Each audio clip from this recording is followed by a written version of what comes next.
Hello, everyone. Thank you for attending VGA's fourth birthday party. Next, we have Diane Rogers, and she's going to be sharing why she is a one neighbor. One neighbor. So Diane, can you share with us why you are a one neighbor? Okay, I'm going to talk. This is a personal, kind of a personal talk. So I'm going to tell you a little bit about me so you get the drift, I suppose, of why I might be interested in this. And I am going to tell you what being a one namer is, because some of you may be wondering. I've been doing genealogy a long time, but I started by doing local history and in Canada and especially women's and labor history. That was my interest at first. What came out of that is I realized that you could look at families, which I was looking at some communities, for example, mining communities. And I realized, well, this is a long time ago, of course, but I realized that you could look at your own family. So I thought this would be kind of a neat thing to do. And my mother was interested, and she didn't want to do the research herself, but she did have some questions. So I thought I'd just start with that. I am somebody who likes to do a lot of different kinds of things, and I like new things.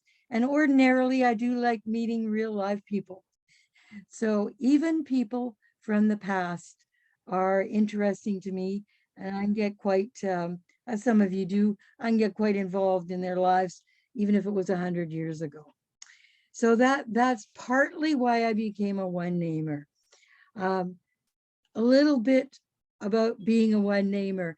A one namer is someone who's studying a surname, a single surname usually, and also variants of that surname, because many times you have surnames that change over time.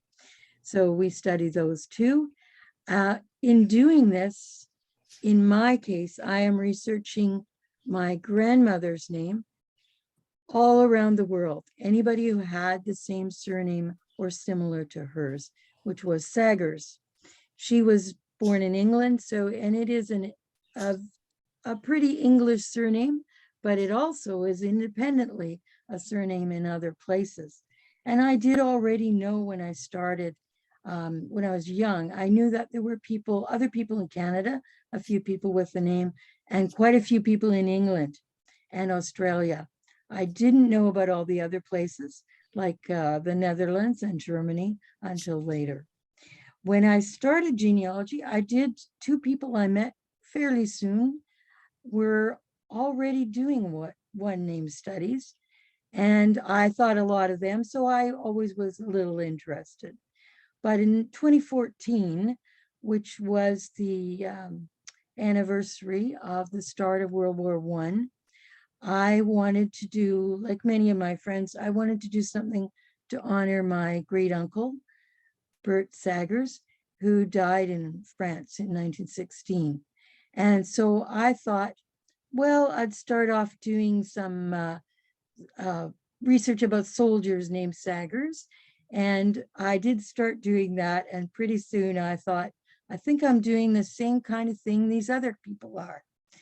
And so I did join the Guild of One Name Studies, which my friends were members of, and never looked back after that. One namers in the Guild, we are researching worldwide on a surname, as hard as that sometimes sounds.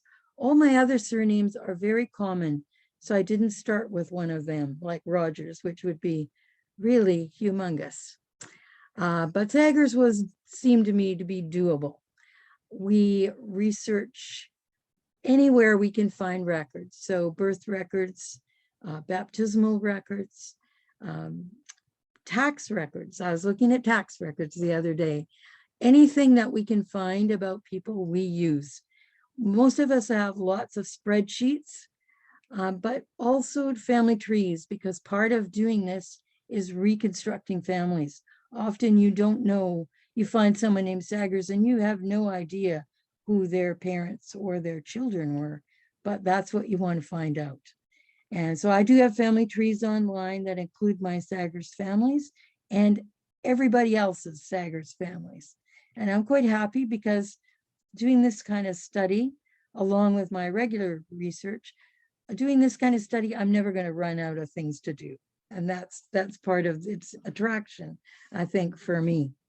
I did end up doing quite a lot about Sager's World War I deaths, and I'm going to work on World War II fairly soon.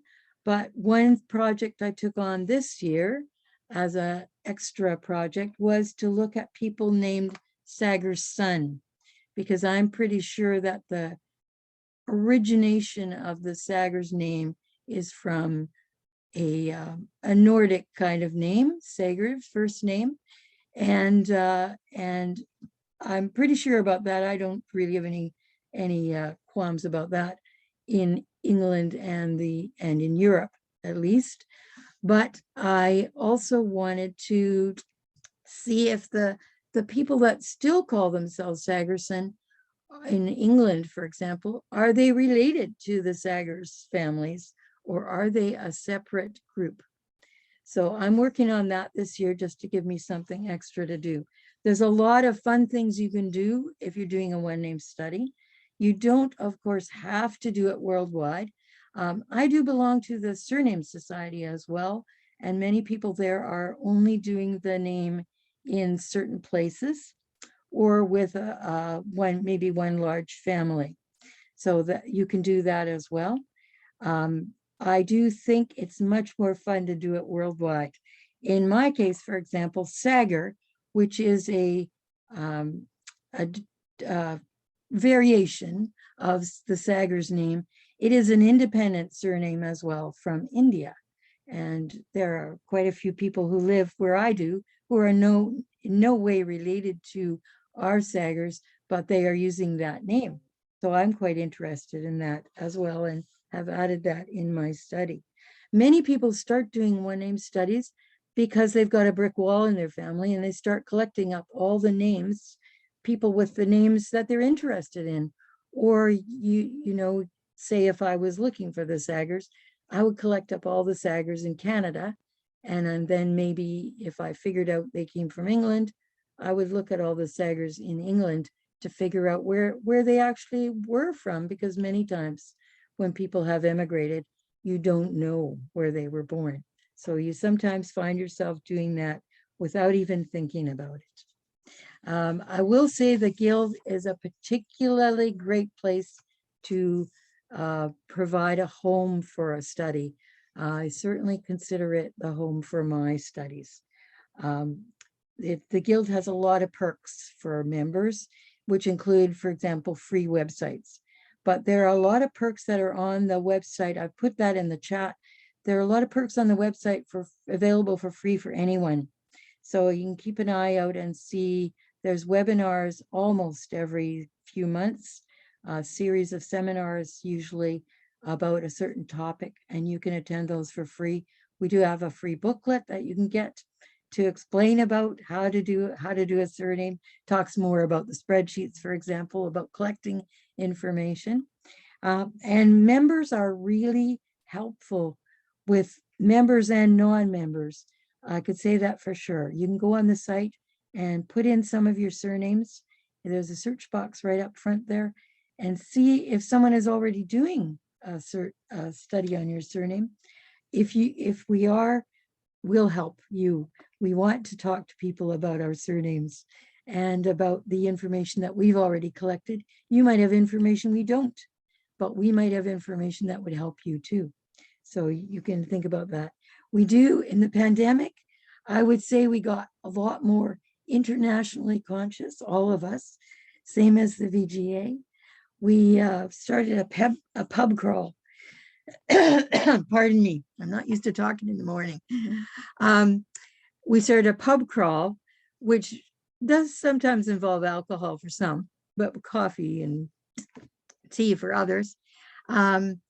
We share information all the time. We just have fun half the time, which, for example, we haven't done the quiz part, but we might do now, because I might suggest it. But we do, it's called GeoGuessr, it's called, which you might like to do too. It's quite fun and involves a lot of country information. So we do have fun. You can always get in touch with us. I've put a link to the website and to my blog on the chat, but there is a handout that you can have a look at. And I hope you will consider looking at one of your surnames to do a small study, or maybe you'll start doing a big one. Nowadays, you can do big studies collaboratively. The Guild is supporting that now, and I did join a large study for the Lewis surname. And those of you who are familiar with the Lewis, any Lewises anywhere will know it's a big surname. But there's a number of us working on it together. I'm doing only the ones from Scotland, as a matter of fact, because I love Scottish research. So you might want to think about what your surname you would start with, which could be a small one, but you might work up to another big one. Maybe you'll want to do the Rogers bunch. I'll help you with that. So I want to say thank you for inviting me to the party, and very happy birthday. I have a happy birthday card here for VGA. So very happy birthday to VGA.